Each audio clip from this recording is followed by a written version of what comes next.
Good afternoon, everyone. Hi. I'm Ben Kaplan, Education Administrator here at YIVO, and it's my great pleasure to introduce this afternoon's speaker. David Biale has been in residence with us as our visiting Jacob Kronhill visiting scholar this fall. It's been really a pleasure to have him here at YIVO. He is the Emanuel Ringblum Distinguished Professor of Jewish History at the University of California, Davis. And he's the author of numerous books, most recently Hasidism, A New History. And it's really a distinct pleasure for us to have this visiting professorship. We're very grateful to the Kronhill Pletka Foundation for funding it. It gives us at YIVO the opportunity to have such distinguished scholars like David here every year. And having him here just not only to give this lecture and to teach the class he's been teaching this fall, a seminar on Hasidism based on the new history that he recently wrote, but just also to have him here in New York to chat with us, to advise, to share with us his great learning and wisdom. It's been really, really a treat.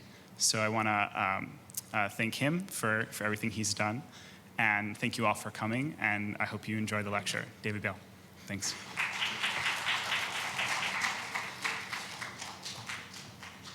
Well, thank you very much, Ben. It really is a great pleasure to be here at YIVO this fall, and I'm very grateful to Jonathan Brent, the director of YIVO, and to the Kronhill Foundation, Irene Plevke, for making this opportunity available to me to be here and to interact with the extraordinary holdings here in the YIVO Library and Archive, and also to work with this astonishingly great staff, like Ben Kaplan, Eddie Portnoy, Alex Weiser.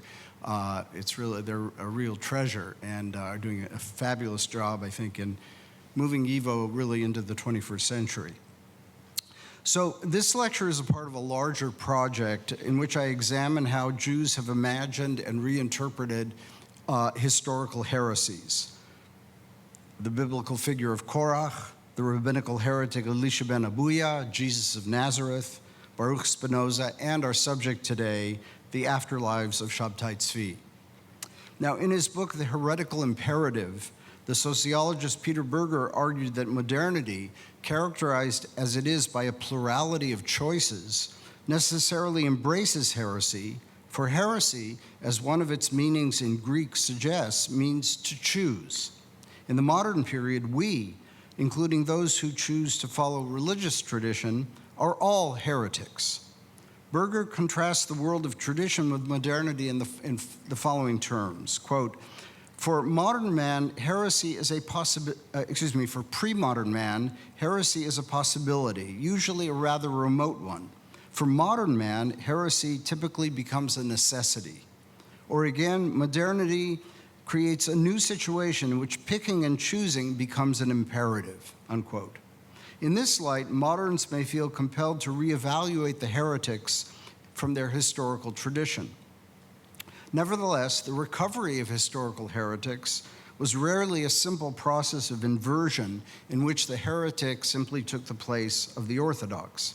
Instead, heresy required redefinition to fit modern needs.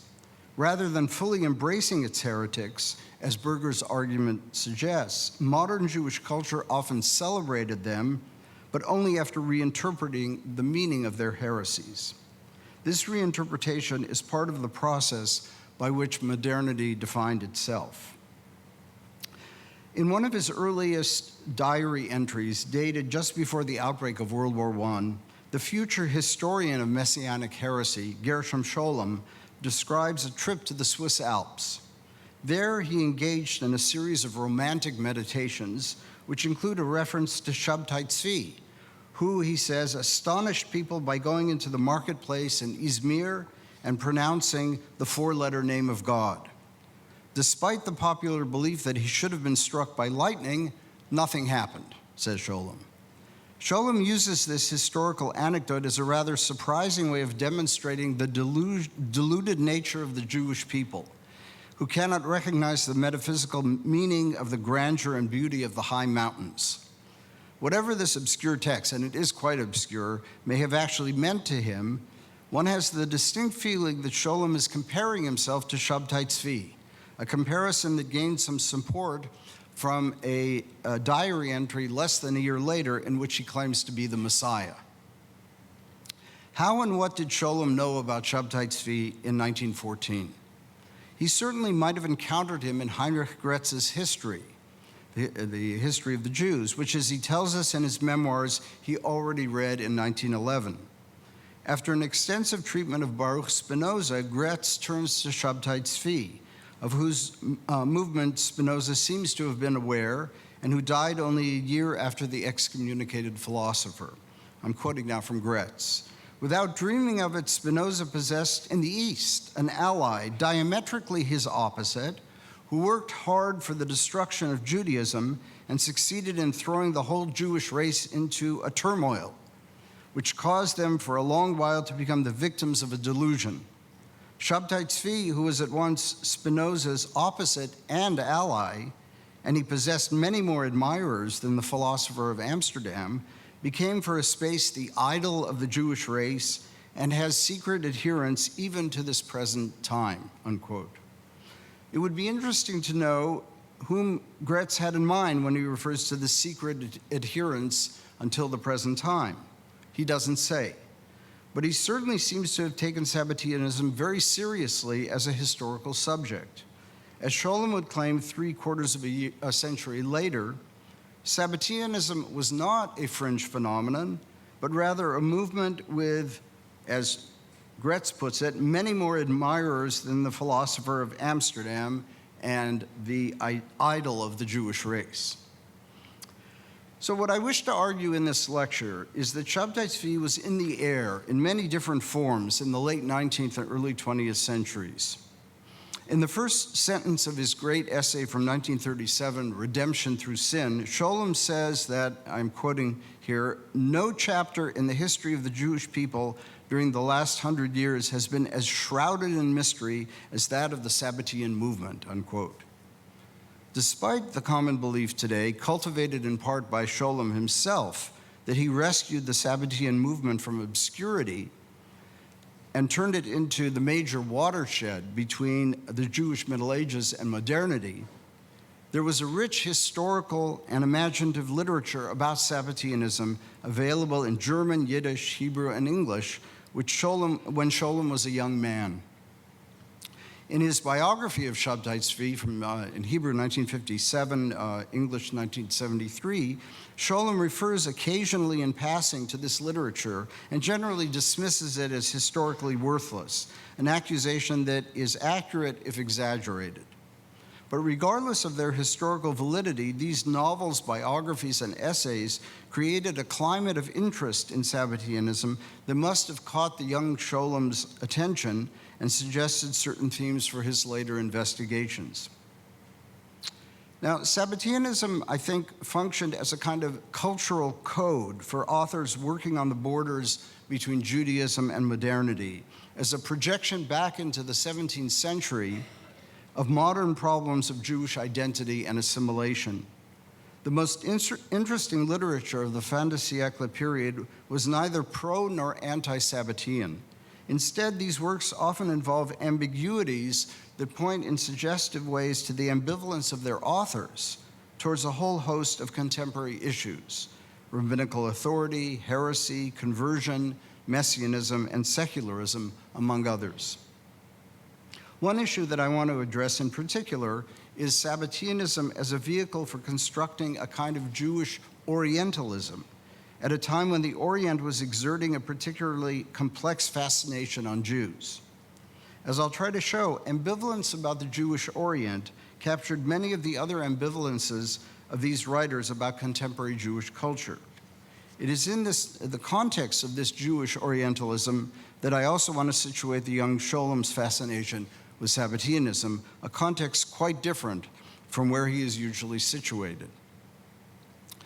Now, the whole history of Jewish Orientalism remains to be written, although Ismar Schorsch, Paul Mendes-Flohr, and most recently John Ephron have sketched out aspects of it.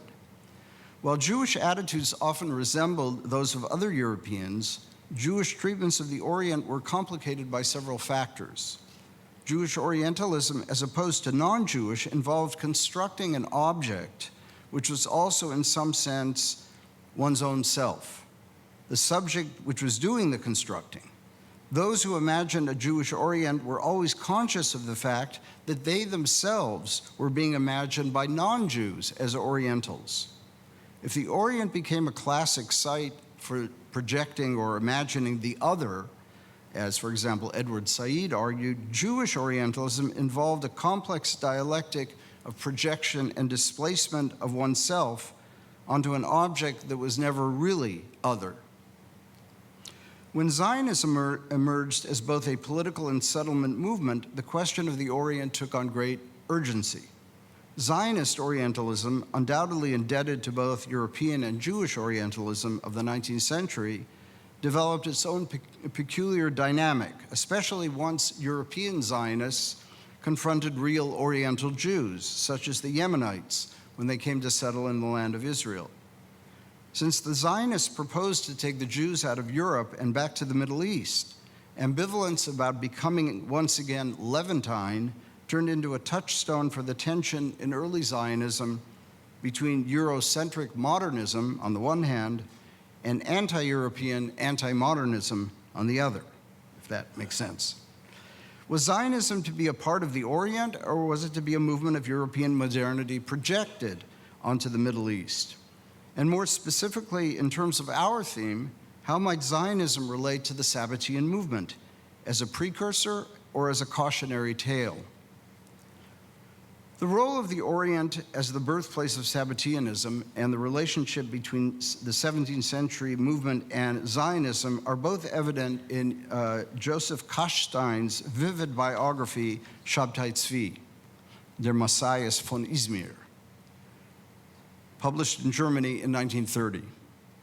Kashstein was an ardent Zionist and the author of a series of popular histories written in a passionate and at times fictionalized mode.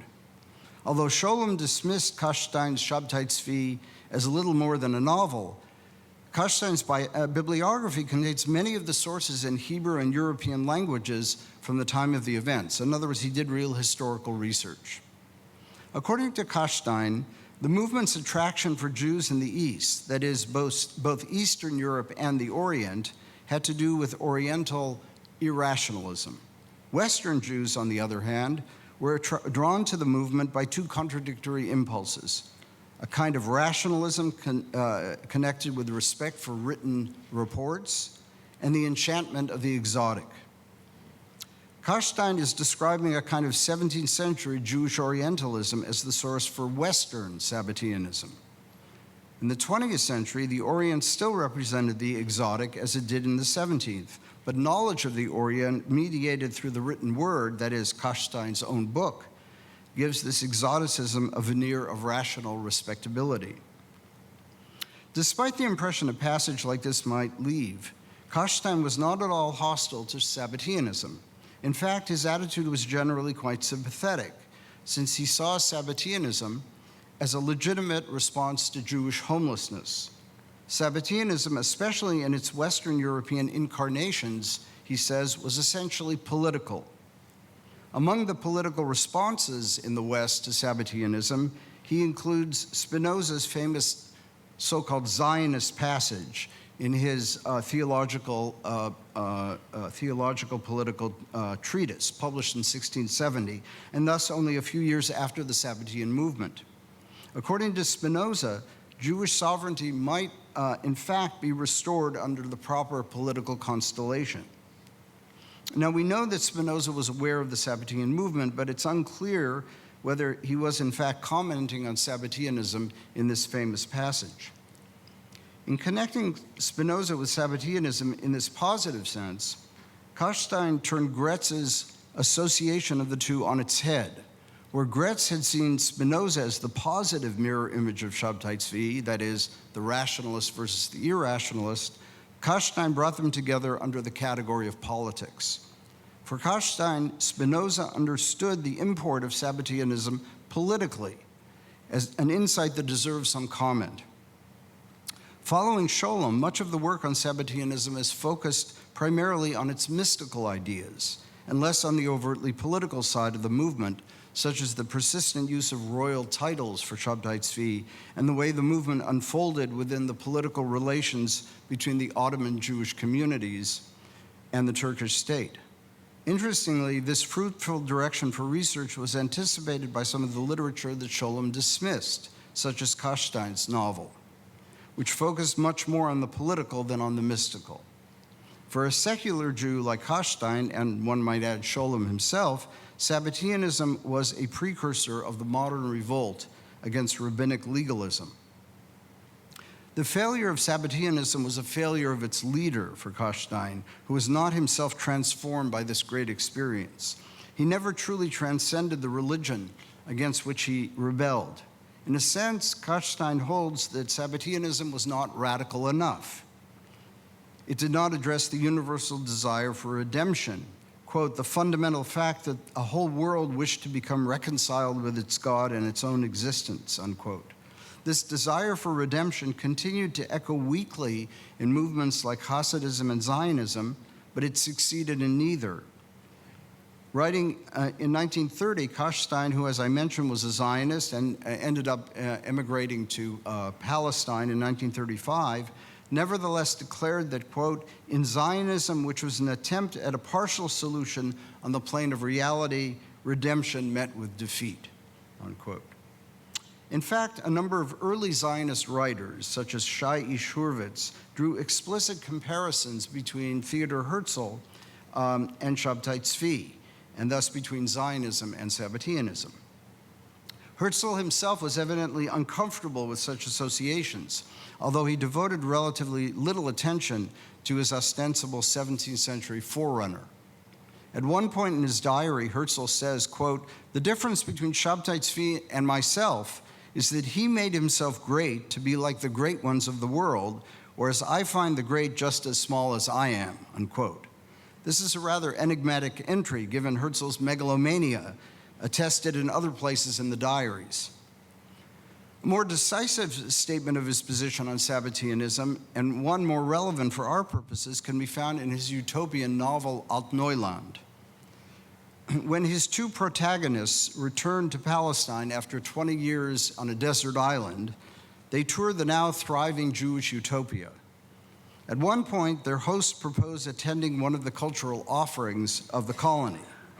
The choices are as follows: a play about Moses at the National Theater, which they reject as too pietistic, several popular Yiddish farces, which they dismiss as beneath them, and an opera about Shabbatai Zvi, advertised as, quote, the most beautiful of all modern Jewish operas. Curious about this figure about whom they claim ignorance, they are told, quote, Shabbatai Zvi was a false messiah who appeared in Turkey at the beginning of the 17th century. It's got the date wrong. He succeeded in gathering a great following among Oriental Jews, but later he became a Muslim and met a sorry end, unquote. The visitors declare the perfect villain for an opera, and off the party goes to see the performance. This brief passage deserves some careful attention. The opera about Shabbatai Zvi stands culturally somewhere between the pious high religion, represented by the theatrical treatment of Moses, and the low culture of the Ostjuden, represented by the Yiddish farces. In light of Herzl's dismissal of religion, on the one hand, and his patronizing attitude towards the Ostjuden, the Eastern European Jews, only the theme of a messianic movement can be said to have national significance. The opera treats a theme out of Jewish history whose value, Herzl suggests, is as a cautionary tale about the pitfalls that Zionism must avoid. Although initially sincere, Shabbatai became a villain as the mob began to follow him. Here is an example of Herzl's own ambivalence about leading a popular movement. His own theory of Zionism as a vanguard suggests rather a kind of elitism. Unlike other contemporary treatments of Sabbatianism, Herzl saw the movement as primarily an Oriental affair, thus implicitly contrasting it with his own movement. In one place in his diaries, Herzl insists that while Sabbatianism was based on utopian fantasy, his movement will succeed because, quote, we have machines, unquote, that is Western technology. For the Jews of the Middle Ages, only fantasies based on charismatic figures might inspire action, while in modern times, when the people are able, quote, to gauge its own strength, unquote, miracles and charismatic leaders would no longer be needed. Here, once again, we encounter a certain ambivalence on Herzl's part about his own status as a charismatic leader. Despite Herzl's explicit distancing from Sabbatianism, expressed in his narrative description of the movement, the capsule libretto of his fictional opera tells a somewhat different story. Shabbatai is persecuted by a choir of angry rabbis, but, quote, his strong personality charmed even his opponents, and they fell back before him. Here, Herzl may have in mind his own controversies with Orthodox authorities who opposed his movement. And in fact, he suggests that sensible, pious Jews have rejected the partisan rabbis and joined the Zionist movement. The opera about Shabbatai Zvi is one of the only two places in Alt-Neuland where Herzl refers to Oriental Jews. The Eurocentric character of Herzl's Zionism is, of course, no great surprise, and he was not the only one to suffer from a kind of blind spot about the Oriental Jews, or the Orientals, whether Jews or Arabs. But his treatment of Sabbatianism was designed to contrast these backward Jews, whether of the Orient or elsewhere, who believed in miracles and were therefore swept up by false messianism, with an enlightened modern movement based on technology. The Orient represented for Herzl, as well as for many other Western Jews, religious obscurantism and utopian thinking that Zionism had to oppose. The lack of any identifiable Oriental Jews in Alt-Neuland, as opposed to the presence of enlightened pro-Zionist Arabs, suggests that Herzl proposed to ignore rather than to modernize the real Jews of the Middle East. In Alt-Neuland, Shabbatai Zvi's finest moment comes when a young girl who is his disciple tries to defend him in a grand aria and is attacked by the rabbis in a great rage. The prophet then returns to save her, and she follows him after the rabbis ban him from Smyrna. At this point, Friedrich, the character who might be called Herzl's alter ego in Alt-Neuland, stops following the opera when he spies the now decrepit woman he had been in love with 20 years earlier, and as a result of whose betrayal he had left Europe. The contrast between the manly, charismatic Shabbatai Zvi and the jilted Friedrich is clear. The European Jew cannot find his erotic fulfillment in Europe, for the woman of his youthful dreams will turn into a middle-aged hag. Only by the end of the novel does Friedrich find true romantic fulfillment in Miriam, the daughter of the Jewish colony in the Orient. In his fictional opera about Shabbatai Zvi, Herzl never exploits the erotic possibilities of Sabbatianism. The young female disciple is described only as following Shabbatai and not as his romantic partner. In this chaste presentation, Herzl may, in fact, be suggesting his own repressed ambivalence about the erotic energies inherent in leading a great political movement. Yet Herzl's avoidance of explicit eroticism left him very much in the minority. For most of the writers about Shabbatai Zvi, from our period, focused disproportionate attention on the erotic, and not surprisingly, on Eros as linked to the Orient. For Jewish Orientalists, the Sabbatian movement provided a rich opportunity for imagining Oriental eroticism within the traditional Jewish world. This opportunity was a result of the stories that circulated already in the 17th century about Shabbatai Zvi's marriages. The first two unconsummated, and the third to the mysterious Sarah, who some accounts claim was a Polish orphan of the Khmelnytsky pogroms in Ukraine, and who had pursued an adventurous and promiscuous life before marrying Shabbatai in Egypt. The figure of Sarah allowed authors to conflate the East of Europe with the Near East. Thus, for example, Kashstein calls this, quote, eccentric, erotic, and uncommonly vital creature a child of the East, unquote. Kashstein claims that the rabbinical response to Sarah's eroticism was similar to that of the Christian witch trials, but it never reached quite the same extreme. The Christians, quote, hated Eros and stifled the weird sensations provoked by witches by putting them to death. The Jewish rabbis and scholars were also afraid of Eros, but they tried to circumvent it by sublimating its influence, unquote.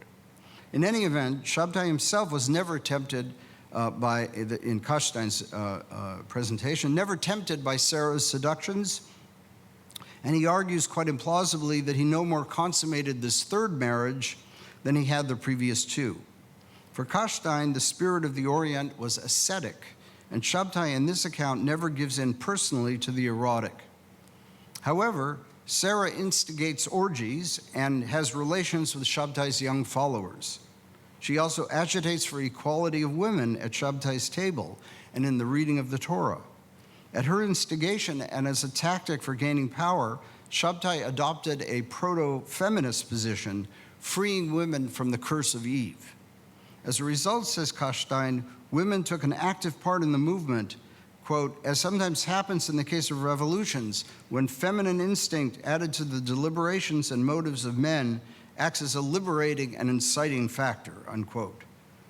Whether or not one wants to accept Kashstein's dubious claim for the liberatory nature of feminine instinct, his observation of the importance of women in the Sabbatian movement was spot on, as Ada Rappaport Albert's book on the subject has demonstrated.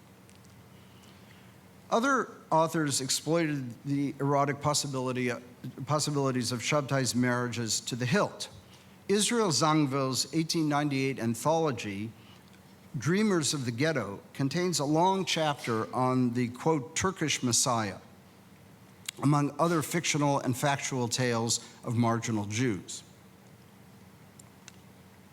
Of the young Shabbatai Zvi, he writes, quote, obediently marrying the maiden provided by his father, the young ascetic passionately denied himself to the passion ripened precociously by the eastern sun. And the marveling Beit Din released the virgin from her nominal husband. Prayer and self-mortification were the pleasures of his youth. The enchanting Jewesses of Smyrna, picturesque in baggy trousers and open-necked vests, had no seduction for him, although no Muslim veil hid their piquant countenances, as with the Turkish women, though no prescription silenced their sweet voices in the psalmody of the table, as among the sin-fearing congregations of the West, unquote, purple prose. The Orient is the sun-drenched land of sensuality and liberation, the Jewish women seductive and available, unlike either the Muslims or the women of the Western Jewish communities. Shabbatai denies himself these pleasures, but his asceticism is itself a passionate denial of the passions. Sarah comes to free him from his self-abnegation. Quote, she was clad in shimmering white Italian silk, which draped tightly about her bosom, showed her as some gleaming statue. Her eyes had strange depths of passion, perfumes breathed from her skin. Not thus came the maidens of Israel to wedlock, demure, spotless, spiritless, with shorn hair, priestesses of the ritual of the home, unquote. Now, Dreamers of the Ghetto was Zangwill's attempt to work out a Jewish identity on the margins by identifying with other heterodox Jews. Within a few years, he was to become engaged to and marry a non-Jewish woman, an act which earned him the opprobrium of a number of his friends in Jewish and Zionist circles. Perhaps Shabbatai Zvi's struggle between ascetic purity and Judaism on the one hand, and erotic worldliness and apostasy on the other, was a projection of Zangwill's own inner struggles. In this light, it is no surprise that he invested his account of Shabbatai Zvi with such melodramatic sensuality and romance, a tale of the passionate Orient far removed from the straight-laced Jews of late 19th century England. Perhaps the most bizarre instance of erotic exploitation of Shabbatai Zvi's biography is a novella written in 1874 by Leopold von Sacher-Masoch, best known as the author of the sadomasochistic work of pornography, Venus in Furs. The sexologist Richard Kraft Ebing invented the term masochism from Sacher-Masoch's name, just as he invented sadism from the Marquis de Sade. Sacher-Masoch was both a pornographer, at least in 20th century terms, and a writer of ghetto Geschichten, that is, romanticized tales of the ghetto. He lived in Galicia, in the area of the Austro-Hungarian Empire, where one could actually see the Jews of the ghetto, so to speak. Sachar Masoch's Shabbatai Zvi is a fascinating reworking of the Shabbatai Zvi story for modern purposes. Drawing on earlier literature, Sachar Masoch suggests that Shabbatai deliberately chose beautiful wives to put his asceticism to the test, and he embellishes on the erotic attempts of his two first wives, named here Sarah and Hannah, to seduce the young Kabbalist. It is with the third wife, named mistakenly, but as we'll see, I think, intentionally, Miriam, that Sachar Masoch interjects his own sexual inclinations. Unlike the previous wives, Miriam's tactic is to forbid her husband to touch her rather than to seduce him. As might be the case for any good masochist, this only inflames him. Miriam sees her task as converting Shabbatai from a saint into a man, since she no longer believes that he is the Messiah. To convince him of this, she must force him to sin. Claiming to be overcome by the Spirit of God, she leads Shabbatai to the river and forces him to bathe her in a remarkably erotic scene. She then takes him into a garden where she binds a crown of thorns around his head until he bleeds, and then proceeds to flagellate him with a thorn branch. After this sadomasochistic scene, Miriam tells him, quote, "I have made you a man, you saint Shabbatai Zvi. You are not the savior of Israel. You are not the Messiah," unquote. Shabbatai then converts to Islam and lives out his days as a Muslim, practicing the Jewish religion in secret. So clearly, Sachar Masoch mixes in his own sexual proclivities here with a religious allegory. He regards Shabbatai Zvi as deluded because of his sexual asceticism. He must be transformed from an ascetic saint into a man, and this can only be accomplished by a domineering woman. The release of Shabbatai's sexuality, which symbolizes his return to humanity, is connected with sin, conversion to Islam. But Shabbatai's treatment also conjures up associations with Christianity, particularly in the crown of thorns, and perhaps with the name Miriam, not as the mother of the Messiah, but as his wife. For Sachar Masoch, Christ seems to represent the incarnation of God in an inverted sense, the turning of religion into worldliness. From other writings, it appears that he tried to construct a kind of secularized Christianity in which redemption consists in accepting and even rejoicing in the cruelties of this world. It is possible that he intended the Shabbatai Zvi story as an allegory of the modern Jewish problem. Jews must give up their ostensibly ascetic separatism in favor of his vision of worldliness, represented by women. In fact, in many of Sachar Masoch's ghetto Geschichten, it is powerful Jewish women who are the forces of modernization and enlightenment. Since this is a lecture at YIVO, it would only be fitting to take as our last example Sholem Asch's 1908 play, Shabbatai Zvi. The intersection of eroticism, interfaith relations, and the Orient in the play is in many ways a repetition in Yiddish of Zangwill and of Sachar Masoch's treatment of the subject. Asch's play was never put on the stage, but it was included in the 1920s in his Gesammelte Schriften. Written only 2 years after the horrific pogroms of 1905-06 in Russia, and under the challenge of Zionism as a solution to the crisis of the Russian Jews, Asch seems to have been working through his own ideology of redemption, projected backward onto the 17th century. His invocation of the Khmelnytsky massacres of 1648-49 in particular sounds like a response to the more recent depredations. He has one of his characters say that one searches in vain for a sin for which the pogroms were a punishment. But this traditional calculus is false because there is no God.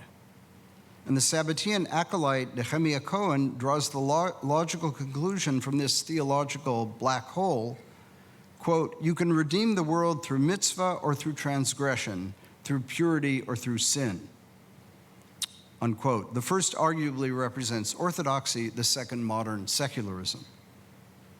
Asch's admittedly mediocre melodrama anticipates its author's later preoccupation with Christianity, which would result in 1939 in the controversial Der Mann von Nozeres. In the 1908 play, Asch's Shabbatai Zvi is announced in phrases reminiscent of the Christian appropriation of the prophet Isaiah.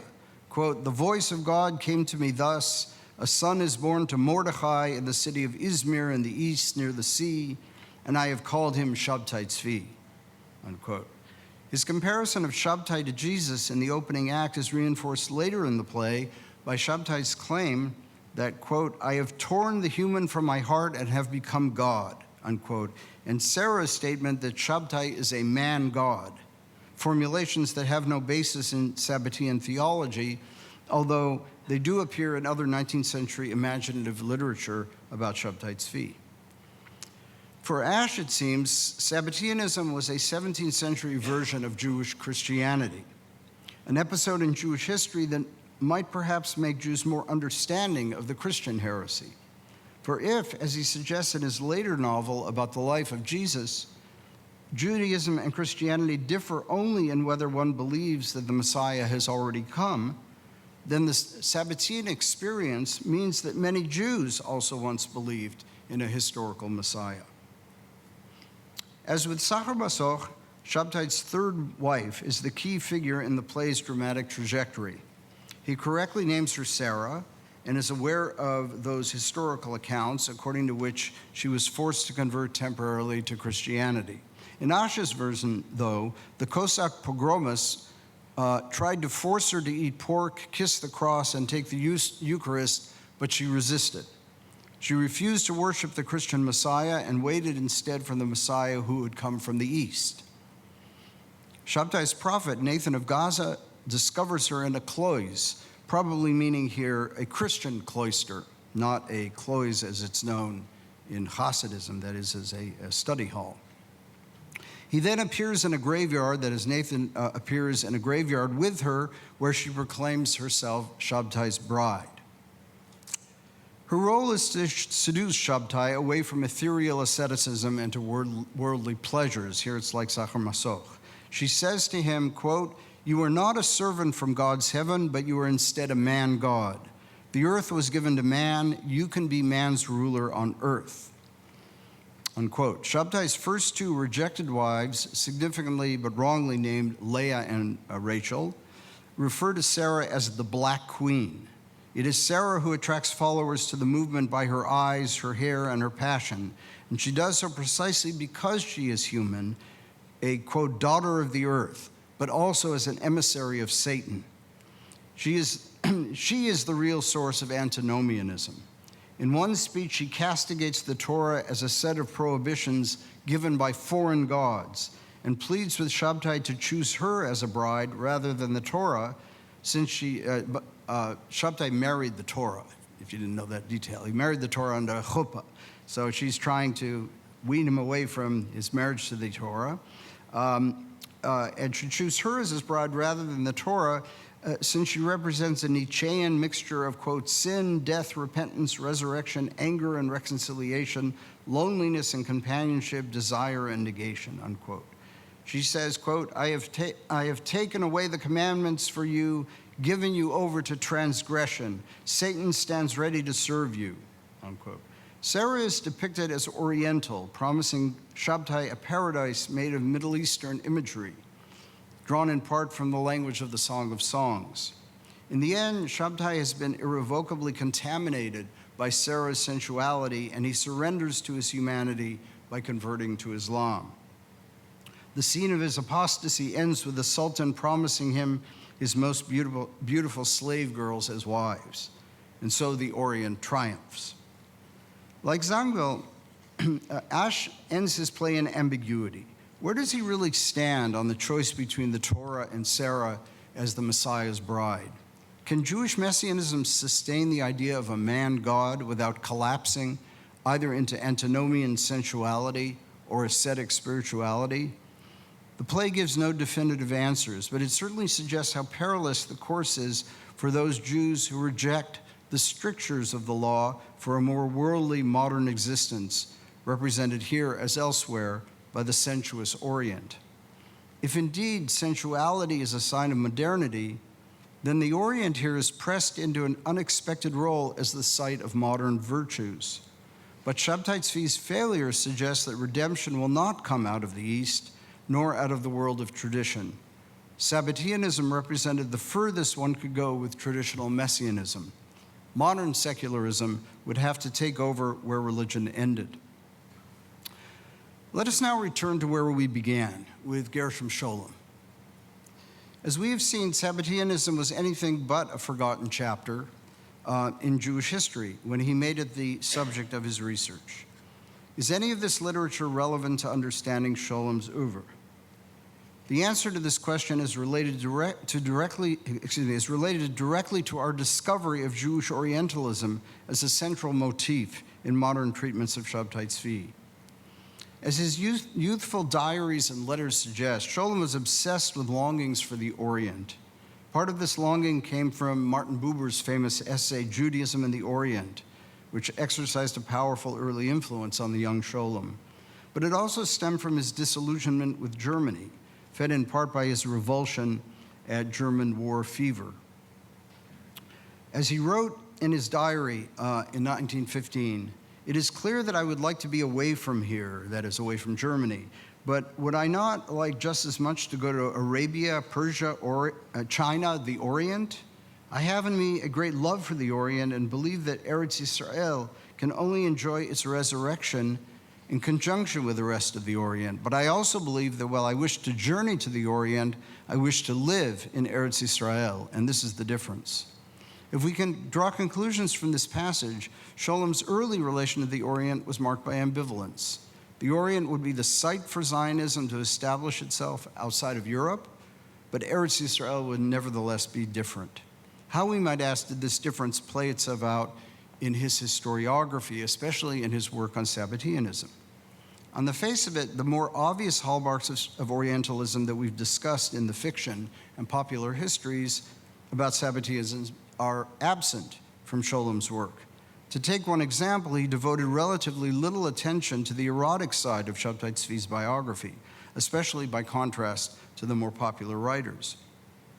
Similarly, the role of women as early followers of Shabbatai Zvi, which, as we've seen in a number of accounts, failed to attract his interest.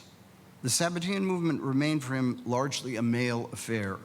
This one-sided focus corresponds to his more general position on the role of women in Jewish mysticism, which he stated at the beginning of his great book, Major Trends in Jewish Mysticism, quote, "The long history of Jewish mysticism shows no trace of feminine influence. Kabbalah therefore lacks the element of feminine emotion, which has played so large a part in the development of non-Jewish mysticism, but it has also remained comparatively free from the dangers entailed by the tendency towards hysterical extravagance, which followed in the wake of this influence," unquote. Hard to read these words today. If the ostensibly effeminate qualities of hysterical emotionalism and extravagance are those commonly associated with the Orient, Scholem seems determined to portray Jewish mysticism as non-Oriental. Yet, as Gil Anijar has persuasively argued, such overtly anti-Orientalist statements may well conceal a more subtle, quite possibly unconscious Orientalist agenda in the field of Kabbalistic historiography. Like others who wrote on Sabbatianism, Scholem focused on the curious bouts of passivity which Shabbatai Zvi exhibited, explaining them with a diagnosis of manic depression. Yet how far is this modern clinical language from the less clinical hysterical extravagance? Isn't this passivity exactly the kind of, quote, effeminacy typically associated with the Orient? Similarly, Scholem associated the degeneracy of the later Frankist movement with its explicitly feminine theology, which may explain his surprising expressions of revulsion at this 18th century byproduct of Sabbatianism. One might extend this analysis further. Scholem's interpretation of Sabbatianism as first and foremost a mystical movement has been accepted as virtually canonical. Yet, as we've seen, it's possible to offer a political interpretation in which the Kabbalistic theology of the movement is no longer primary. According to the typical Orientalist view, the West is the realm of politics and reason, the East of impotent mysticism and irrationalism. By attributing such weight to the mystical and virtually ignoring the political, Scholem perhaps unwittingly painted a portrait of Sabbatianism that was almost quintessentially Orientalist. The obvious response to this suggestion is that for Scholem, to label something mystical was anything but negative, and he gave Sabbatianism itself pride of place in his dialectic of Jewish history. Yet my hypothesis that Scholem's reading of Sabbatianism may have involved Orientalist ambivalence can help solve one of the central tensions in his thought. As is well known, Scholem was politically active in the Brit Shalom in the 1920s. In his polemics against the revisionists, the right-wing Zionists, he repeatedly labeled these extreme nationalists latter-day Sabbatians. He used almost identical language at the end of his life to describe the religious Zionists of the Gush Emunim, the settler movement. How can one reconcile this positive historiographical estimate of Sabbatianism with this use of the term as a political pejorative? The answer, it seems to me, lies in the ambivalence of a German Jew who is at once attracted to and repelled by the mysterious East. Scholem famously called Zionism a retreat back into history and denied that it should have anything to do with apocalyptic messianism. Zionism meant a turn to politics and not to mysticism.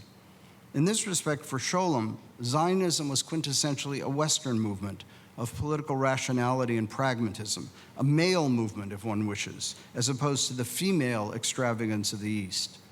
Despite his efforts to purge Jewish mysticism of the feminine element and Sabbatianism of its female side, his unease about their possible recurrence in Zionism demonstrates his anxiety in confronting the ambiguities of the Orient.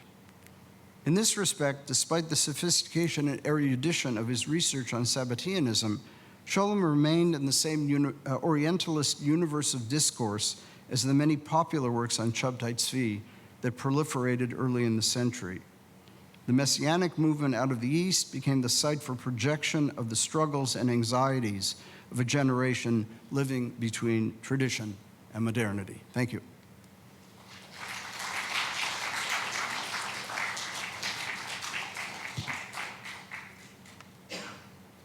We'll take questions now.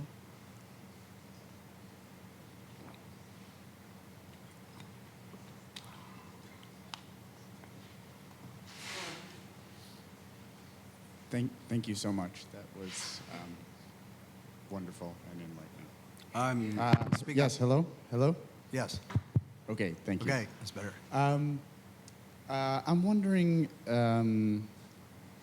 you've dug up, so to speak, sorry. I'm wondering whether you're aware of whether there was any written literature coming out of the Sabbatian movement or its remnants itself in the centuries subsequent to either from the Frankists or from the Donme. I'm aware that the Donme had a rich, poetic liturgical tradition, but Yes. whether that was simply oral or whether there were accounts of their Messiah written or committed to writing. Yeah. So the Frankist literature, I think, ends by the early 19th century. I don't think we have anything beyond that. And the movement essentially dies out as a movement. There are, some family traditions of Frankism that are in private papers, as I understand it, that some of which Sholem actually saw. With respect to Donme, which means converts, or as they call themselves, Ma'aminim, the believers. There you have a literature of, as you said, of liturgical literature, hymns, which are written. There is a wonderful young scholar named Hadar Feldman who has worked on these.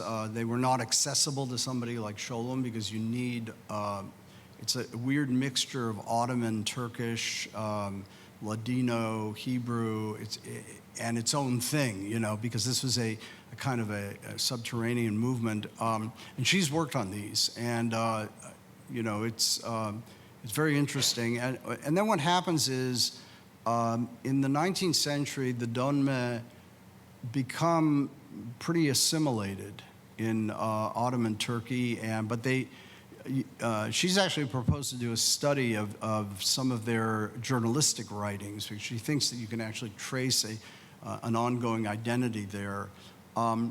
There's a work that I didn't mention in this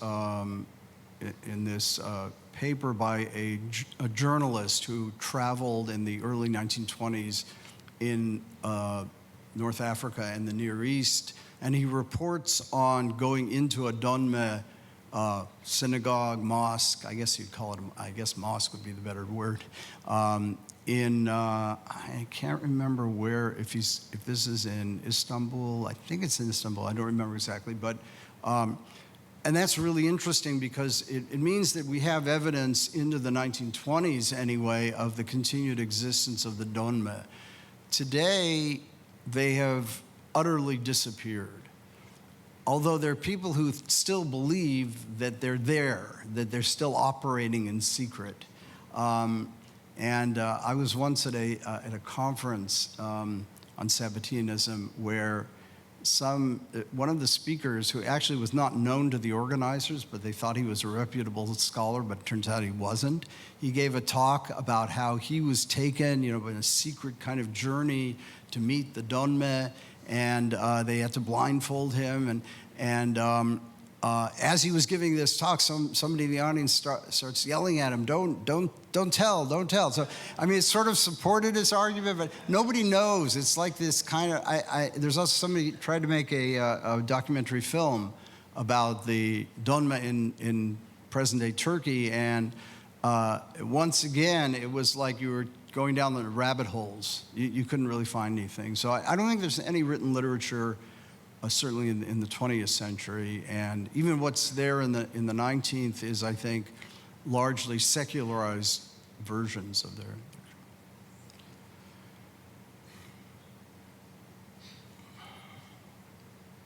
Thank you, David. It was a wonderful lecture. Thank you. I learned a lot. It was to remind maybe about the Donme, if some people are interested, the anthropological film made 25 years ago by Michel Grossman. Right. Yeah, I was referring to that actually. My colleague and in filmmaking. So this film is still you can watch it on. It's called Sazanikos.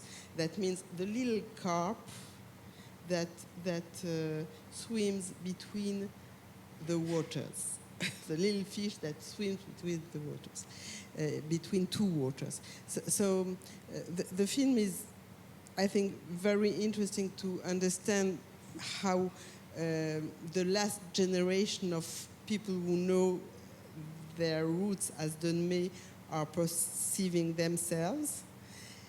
It's also very interesting to know that when we began to work together, Michel Grossman and myself, on a film project on the Frankists in Poland, it was already too late. Mm-hmm. That means that we have begun interviews and that the climate in Poland was already too much dominated by complotist, how do you say, plot theories? Conspiracy, thank you, theories. So it became dangerous for the people who appeared as Frankists in Poland. And Michel Grossman used to say now that if he would have to make a film today on the Donme in Turkey, it would not have been possible today. Yeah. Because of this intellectual atmosphere that has so much degraded. Thank you.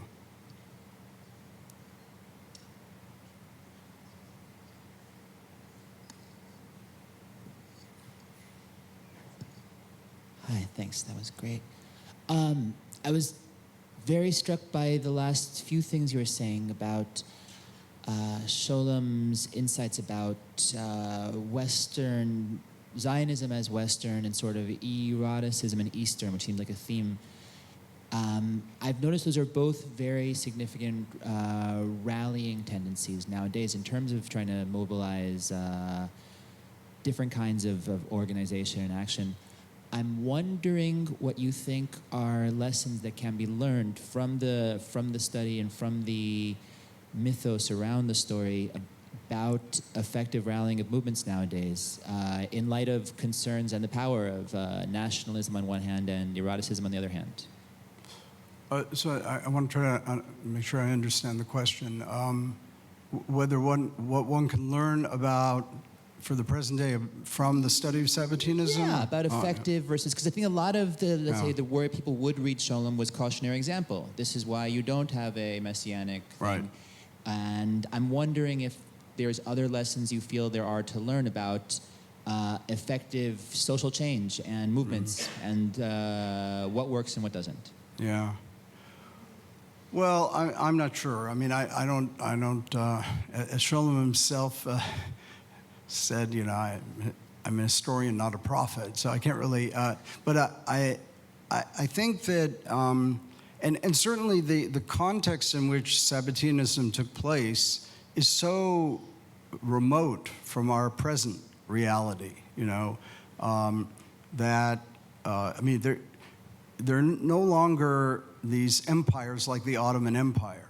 I mean, Sabbatianism was operating within the Ottoman context, which meant that the possibility of creating a, thinking about it as a political movement, the possibility that it could have actually established a Jewish state is sort of laughable within the Ottoman context. It took the collapse of the Ottoman Empire to make it possible for Zionism to ultimately succeed. So the contexts are so different. Now, I mean, Sholem, I think, was very concerned about about apocalyptic tendencies creating dangers for Jewish politics. And so his use of it for that purpose is not exactly historical. In other words, what happened, and he sometimes even admits that. He says, you know, what happened in the case of, I did an interview with him just before the end of his life, and for the New York Review of Books, and you know, I asked him about, you know, would he characterize the Gush Emunim, the settler movement? Here we're talking about 1980. So it was pretty small, young movement at that time. Of course, it's become much bigger. And I asked him whether he would apply the same Latter-day Sabbatian label that he applied to the revisionists back in the 1920s and 30s. He said yes. He said, but the difference is that in the case of Sabbatianism, the catastrophe was purely spiritual. In the case of modern-day Israel, the potential catastrophe is not just spiritual. So, in other words, he understood that these are not entirely commensurate movements. But he did have this, there's no question that he had this very complicated relationship to the question of Jewish messianism. Messianism is something that is a dynamic force. It drives Jewish history forward, but it is also an extremely dangerous force. So I think he definitely used it for that, used his historical studies for that kind of, to make that kind of statement. Yeah, I was doing work on the Frankists in Prague. The point I want to make is it possible that there was a mystical triangle, Prague, Turin, and Lyon, France. That's where the silk route was for the silk makers, Jews. I'm thinking, is it possible that there was an economic flow, or was it always an individual who would bring these ideas? Perhaps where printing was, is that a possibility that sometimes it followed that ground, or was it always individuals? It was never a kind of an economic, you know, pattern that it would follow. I'm not an historian of Sabbatianism. I mean, I don't claim to have you know, expertise based on my own research in this. So I can't really answer your question, but I do think that, if I can step back from the question for a moment, and Sholem, in his argument for how Sabbatianism paves the way for modern Judaism, you get the impression that especially the Frankists, this was a mass movement, and when they enter into European Enlightenment, they then transform Judaism into, Enlightenment, reform, secularism, etc. This has been pretty disproven by others, especially by Yaakov Katz. It goes back quite a long time. But I think that even if Sholem is right about those individuals, they were individuals. It's quite likely that the Frankist movement was not that big. I mean, this is not like 19th century Hasidism, which is a mass movement. It is a movement of some hundreds of people, perhaps. We don't even know exactly, but it's actually quite small, so it's fascinating. But can you, in fact, build a whole historical argument on a few hundred people? Probably not. Yes. Yeah, so I was surprised there was no mention of Chabad, Lubavitch, Messianism. There are definitely... Where is the question, yeah, right? Yeah. Back here. Okay.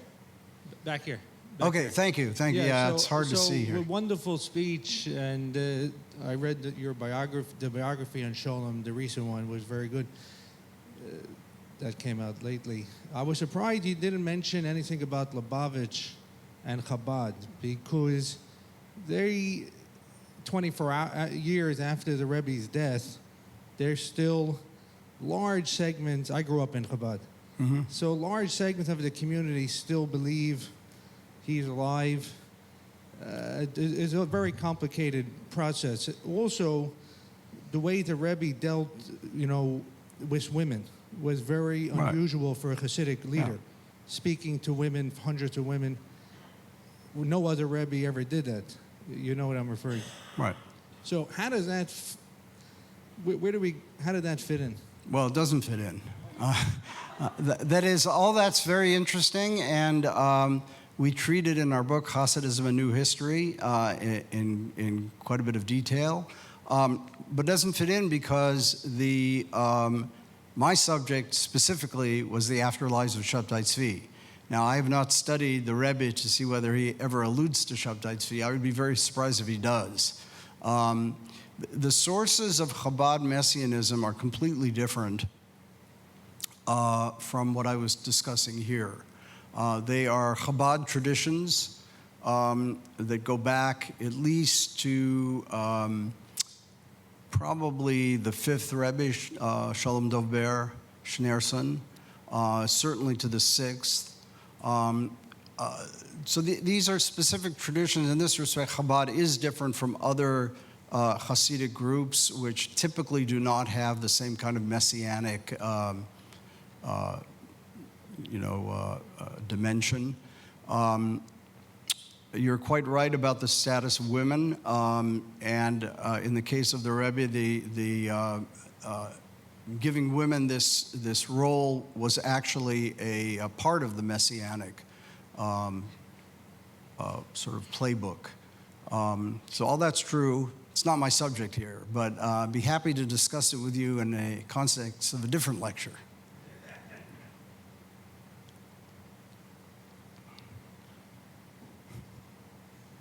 Thank you.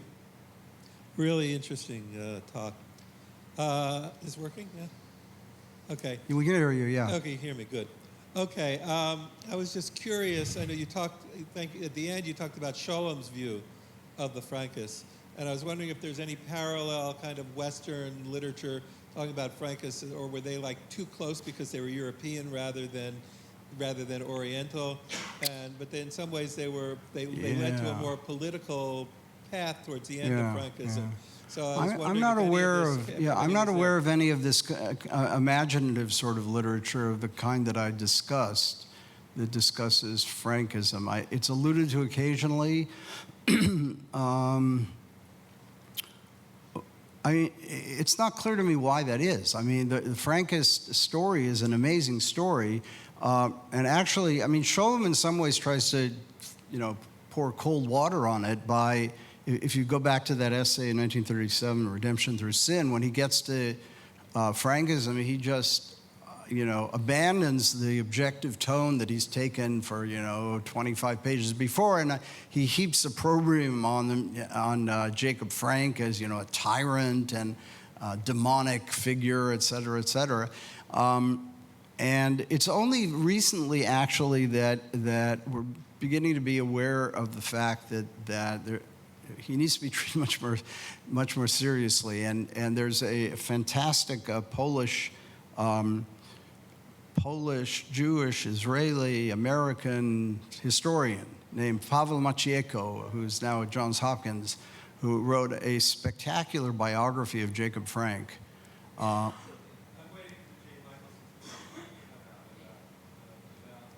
Yeah, I know that Jay's working on that, but I mean, Jay's busy with other things. But read Pavel's book. It's fantastic. And Pavel also, he edited a small volume published by Brandeis University Press, which are Sabbatian texts and texts in the 19th century, including the Sacher Masoch text. He publishes some of these sort of later texts about Sabbatianism. And his introduction there is, to my mind, the most important thing written on Sabbatianism since Scholem's 1937 essay. And he completely revolutionizes how we think about it. He takes it away from the history of Messianism. So it's not, that's not really exactly what it's about. Frank has a kind of universalist view in which all religions somehow are united. It's really quite fascinating, and I think that that's moved us away from this kind of very negative view of, the Frankists. They had orgies, then they engaged in a blood libel against the rest of the Jews. They converted to Catholicism, and we shouldn't say more about them. So I think now we're able to say more about them. I think we have time for one more question.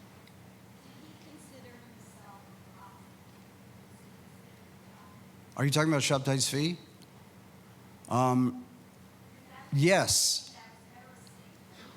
Yes, okay, so that is really interesting.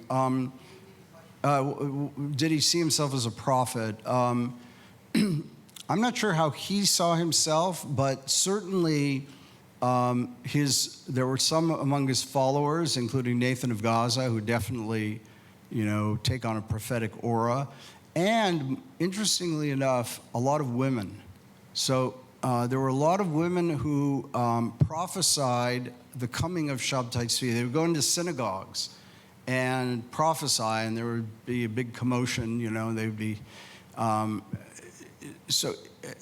here I direct you towards this book by Ada Rappaport Albert on women and the Sabbatian movement, which is really eye-opening because we discover there things that are actually sort of hidden in plain sight. Because if you read the sources, you see right off how important women are to this movement. But Sholem ignores that because that doesn't fit into his view of the role of women in Jewish mysticism. But Shabbatai Zvi definitely is seen as a kind of prophet, and his followers engage in prophecy. And yes, you're right that is... I mean, what she shows in her book is that this idea of prophecy actually predates the Sabbatian movement. There are women prophets earlier. So there is something going on starting already in 15th century Spain and then extending it to the 17th century, in which the possibility of prophecy suddenly becomes real for people. Ada Rappaport Albert, Women in the Sabbatian Movement. Yeah. Mm-hmm. Please join me in thanking David again for his lecture. Hope to see you back here soon.